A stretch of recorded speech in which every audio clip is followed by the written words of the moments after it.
कोई दर बदर नहीं, जिसने घर सबके घर बनाए उसका अपना घर नहीं।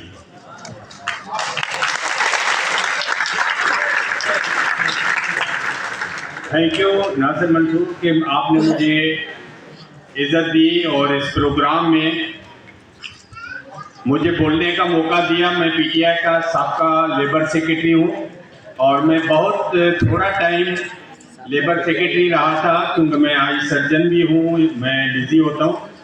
लेकिन उस दौरान मैं समझता हूँ किसी पॉलिटिकल पार्टी ने ऐसी लेबर कॉन्फ्रेंस नहीं कराई थी जो मैं इंसाफ हाउस में मैंने, और जुनैदी साहब भी बैठे हैं, नासिर मंसूर सबको मैंने बुलाया था। आज मैं तजवीज़ें दूंगा यहाँ। हम किसी भी पॉलिटिकल पार्टी में हो, उससे कोई फर्क नहीं पड़ता कि मैं पीटीआई में हूँ या पीपल्स पार्टी में हूँ। हमें राइट को राइट और रॉन्ग को रॉन्ग बोलना पड़ेगा।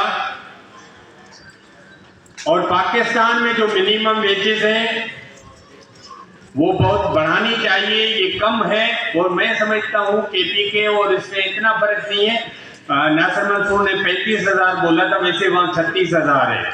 वो ऐसे भी हो गया था इनका, मेरे ख्याल में उन्होंने बजट ही फेडरल गवर्नमेंट से पहले पेश कर दिया था, लेकिन 1000 रुपए की कोई अहमियत नहीं है। लेकिन मैं डिमांड करूंगा कि ये बहुत मिनिमम 50,000 होनी चाहिए, या हमें गोल्ड से मुंसलिक करें कि मजदूरों को उजरत मिलनी चाहिए।